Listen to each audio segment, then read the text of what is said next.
to Vision to Reality. And we have this morning with us none other than Pastor Michael Williams. Woo! Good morning and welcome, Pastor Michael. Good morning. How you doing on this lovely morning?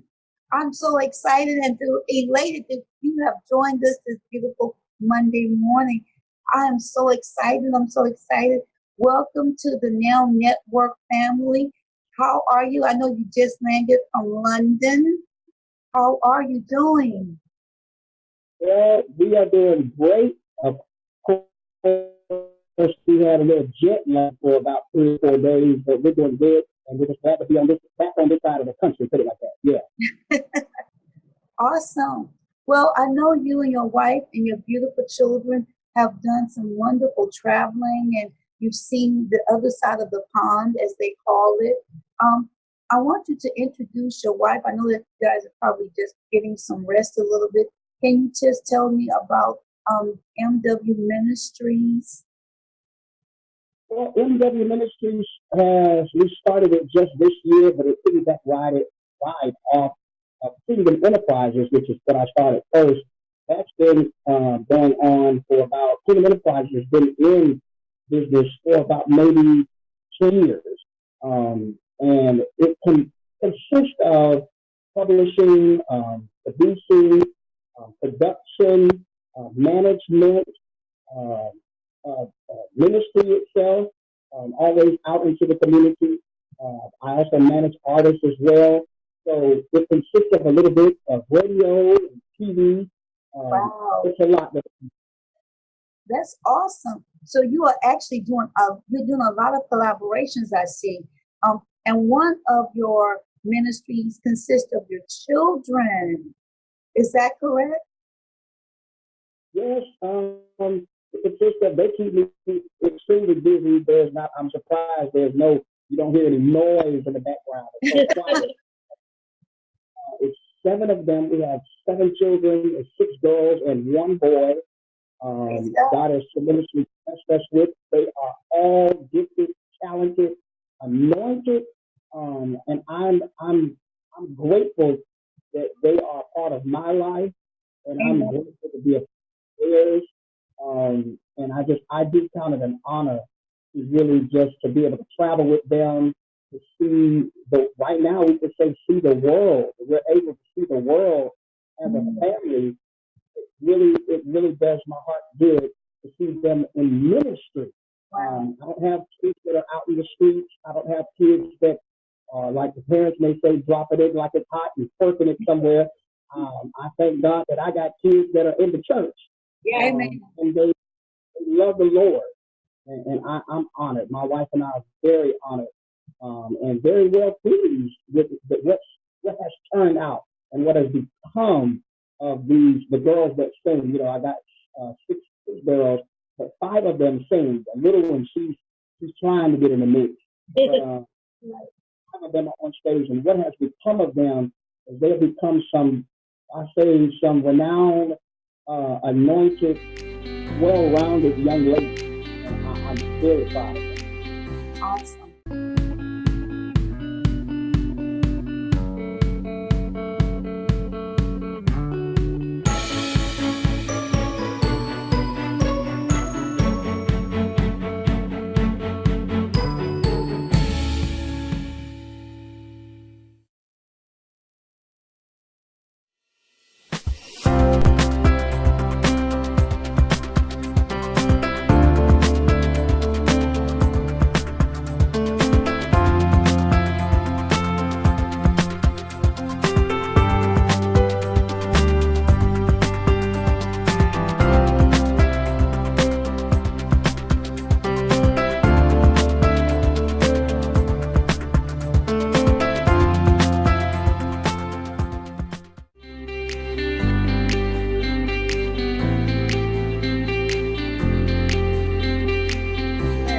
Tell me a little bit about your book.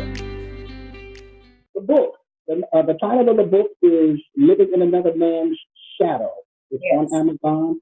And a little bit about that book. I got that book actually, it was a couple of years after my brother had passed. I had came to the conclusion that A lot of people that are sitting in the pews are only fulfilling their reality based upon who's standing in front of them. Literally, they're only building what God has given them based upon somebody else's view. And the book talks about coming from out of that shadow and living into the sun, because only true growth comes from the sunlight. You don't get true growth from shadows. You get true growth from sunlight. But most of the time, we as believers in the church, will find ourselves growing in the direction of the shadow and not the sun.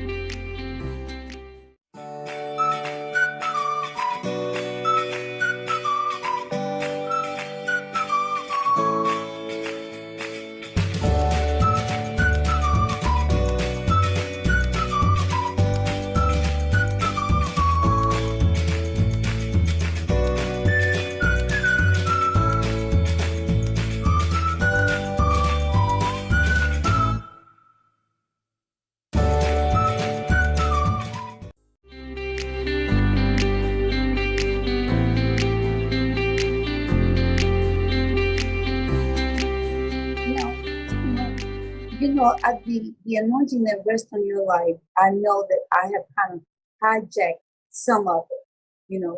I can honestly say I've hijacked some of that little sister anointing off of you, especially Evansville, Indiana, back in the 2000s. What can you say? What would you want people to most take from you in this season? Well, in this season, I want people to take from me the realness. Because people right now are looking for realness. They're not looking for somebody that's just going to tiptoe and be fake around them. A lot of times people come to church and all they hear is a gift message. And at the end of the service, they say, I enjoyed the service. But God never intended for us to enjoy it. He wanted us to obey it. It's a big difference. He never sent his word for us to enjoy his word. He sent his word for us to obey it. And a lot of times we're preaching a lot of words and with no conviction. And the reason why we're preaching a lot of words with no conviction is because we ourselves are not convicted. There's not enough conviction within self. So, and there's no true conversion without conviction. There is no true conversion. You can't be converted if you haven't been convicted. So a lot of that I want people to take from myself and my girls is that the truth, the raw, the authenticness about who God is, who he really is. And he deals with those dark things, those things that you don't want to talk about, those things that you don't want nobody to know. Those are the places where God says, I'm going to get the most glory out of your life. And if you don't allow me to go into your dark place, I can't handle it, you can't deal with me, or you can't accept what I'm trying to take you to. So now I try my best to be as very transparent as possible. I'm working on a message right now that the Lord just was dealing with me on the other night about Pettenger. And I've been saying it for the longest about how God is going to send my Father to me and how God is going to send somebody to fetch you. And he's going to send your Father to fetch you. And I said to myself, just here months ago, I said, God, you send me my Father is here. And the Lord spoke to me just on the other night. He said, you better be careful. You've got to be watchful that the person that is fetching you is not the Father. Because the person that is fetching you only knows where you're going. And a lot of people, because David said, go down there and get Mephibosheth from Lo-debar. He fetched him. He sent somebody to Lo-debar to bring him to the king's table. Now watch this. This don't bless you because it blessed me. He sent a man to fetch Mephibosheth from Lo-debar. Now, where we get messed up as believers, we think the person that has come to fetch us is our spiritual parents or our spiritual father. And the reason why we get messed up is because they know where we are supposed to be going.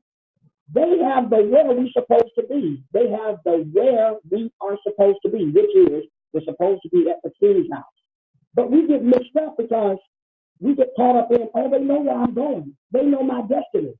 But the Bible said it like this. Mephibosheth came into the presence of David. When he came into the presence of David, there was an exchange. Oh, God. There was an exchange. When you come into your real identity, into your real father and mother in the gospel, your real father and mother in the gospel don't want you just as a man. They have something in their possession that rightfully belongs to you. And if your spiritual parents cannot set you in your destiny, they're not yours. And that's the word that God has been speaking about here lately, that it's time to make an exchange. It's time for a reset, because there's a reset about to happen in the body of Christ. And God literally is about to put it in the right person's hand who it belongs to. Because everybody we think it's supposed to go to, it's not supposed to go to them. It's going to go to that one that's in that place that you don't look over, you don't forgot about. Yeah, you forgot his son was down there. You didn't even know he had a son. David asked, is there anybody left? Is there anybody left that I can show kindness to? So therefore, he didn't even know. Yeah, he got a son down there, down in Lo-debar, which means lower state, no conversation, sick, impotent people. Don't nobody want to deal with them. So those are the people that God say, I'm going to give them the transfer. Them the people that I want. And really, that is my word for now, is to really get the church or the believers back on the eyes of God. God is the one that is about to set you in the right place that you're supposed to be in, not man. Because man can come to you and say, I know where you're supposed to be at. I got your destiny. I know. If that man would have got caught up knowing that Mephibosheth is supposed to go to the king's table, if he got caught up in himself, Mephibosheth wouldn't have made it to the table. But the man was obedient to the word of the king. Okay. He was obedient to the word of the king, as the king said, go bring him to me. So I want people to understand that it's bigger than a church. It's bigger than what we think we know. It's bigger than all our philosophies. It's bigger than what we think our destinies. We got a little destiny. No. God is bigger, because if we just say, okay, God's going to bless me with a house. He's going to bless me with a car. God is bigger than a house and a car. God is bigger than that. So God wants us. But God is finding out through us every day that where our treasure is, that's where our heart is. And he's finding out every day the trueness of where we are. Because half of us, I heard Prophetess Bynum say something this morning, half of us are just piggyback riding off of somebody else's anointing. We really don't have it. We really don't have a real true anointing. We really don't have a true prayer life. We really don't have a true walk with God, because we're too busy looking at everybody else, trying to get something off from them. And God said, no, I want you for myself, so that I could show you my glory for myself. And literally, that's where I am now. It's really bringing the transparency, and also just being straight real. Yeah, I dealt with some stuff. Yeah, I almost died. But you know what, baby? Because of that death, because of that back there, is the reason why I'm still standing right now. I'm not standing because somebody prayed for me or somebody laid hands. I'm standing because I made a decision to stand there. I did. Wonderful. Now, Pastor Mike, now. Let me get myself together. Is my wig still on? Is my wig still on? Race so tight. All right. God today. Yeah. Now, look here. Where can people find you? That's all I'm going to say. You didn't preach us this morning. Awesome. Now that'll preach. I'm taking that one. Yeah. Okay. Yeah. Okay, that's all we're going to say. Amen. Okay. Now, Pastor Bucket. Okay, yeah. Okay. Now, where can the people find you if they want to connect with you, sir? Well, they can find me on Facebook. I am on Facebook, Michael Williams. You'll see my pretty face. Michael Williams on Facebook. I am on Instagram as well. That's michael.r.williams2. I am on Instagram. I don't have my internet, my website up as yet, but you can find me on those two things, the Instagram and Facebook. Sir, you know I'm excited. I'm excited. I'm excited. I'm excited about I'm elated about what the Lord is doing in your life and the life of your entire family. I bless God for what you have done and what you have said and what you admonition about what the Lord is doing in the Lord's family. We thank God for Pastor Mike this morning, and we praise God for what you have done and what you have started this morning on our broadcast. And I'm glad it was on our broadcast, so now we can take claim. We can take claim to how the Lord is using you. Thank you, sir. We hope and pray that you will come back. Well, we're not hoping and praying. We know you're going to come back. And we just know you're going to come back. Thank you, sir. Yes. Thank you. Yes, yes. And right before we go, just even when he was talking about the transitioning from the Lo-debar to the King's Palace, I can't let it go. All right. She gone. I can't She let it go. gone. She gone. So, and the revelation that I kept hearing out of that is for those who are in that, she gone. those who are in Lo-debar, they get caught, some of them get caught up with the messenger. And in looking at the messenger, they're putting their faith, their hope, and their service and their commitment to the driver and the vehicle where God is going to take them, instead of believing and putting their trust, their hope, their faith in God himself. Just because everybody's going to come along and say, hey, I can do this for you, I can do that for you. When we're supposed to be looking at the true source and not just dealing with the driver, but let's get to the destination. Because that's where my mission is that the destination? And I'm wasting time. I'm wasting time and energy on people who are supposed to get me to my destination. And then sometimes those people who are getting you to the destination, it's not easy. It's not fun. Sometimes you got to ride in a stinky car. But God's taking you somewhere. I'm done. Y'all are done. All right, we got to end. Y'all are done. You know, mess me up. And sometimes it's just not the automobile. Yes. Sometimes you have to deal with the person's spirit. And because you're dealing with them because they know your destination is to get to the king's place. The king's place. So therefore, we have to be careful that we don't mistaken that person as being the father or the king. Right. Their job is only to get you to where you're supposed to go. That's it. They're not supposed. Why? How do you know that that person is not the true father? Because they don't have a transfer. They have nothing to exchange. They have nothing to exchange. Watch this. A lot of people say this. You can't go before the king empty-handed. Mephibosheth did. Yes. Because he had anything to give. But everything that was given to him rightfully belonged to him. Because David said, all thy father's land I will bestow back to you. Because it rightfully belongs to you. It wasn't David's to inherit. It wasn't. Where we're going now, we're going rightfully into the place that God has inherited you to have. It belongs to you. Your name is on it.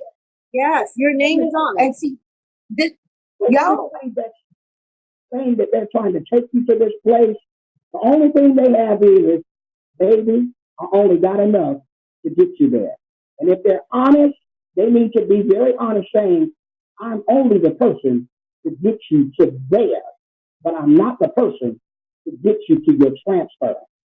And that's what requires true integrity.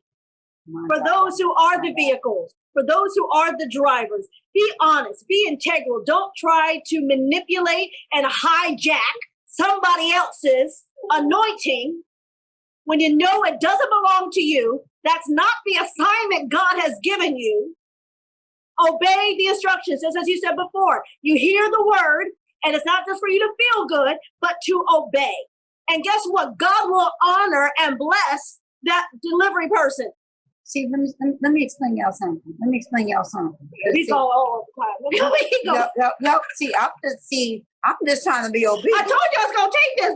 Look, it's ringing in the spirit. It's ringing in But the. see, I'm just gonna share this, and then I ain't gonna say nothing else because both of y'all are gone. Oh my goodness. I'm just saying.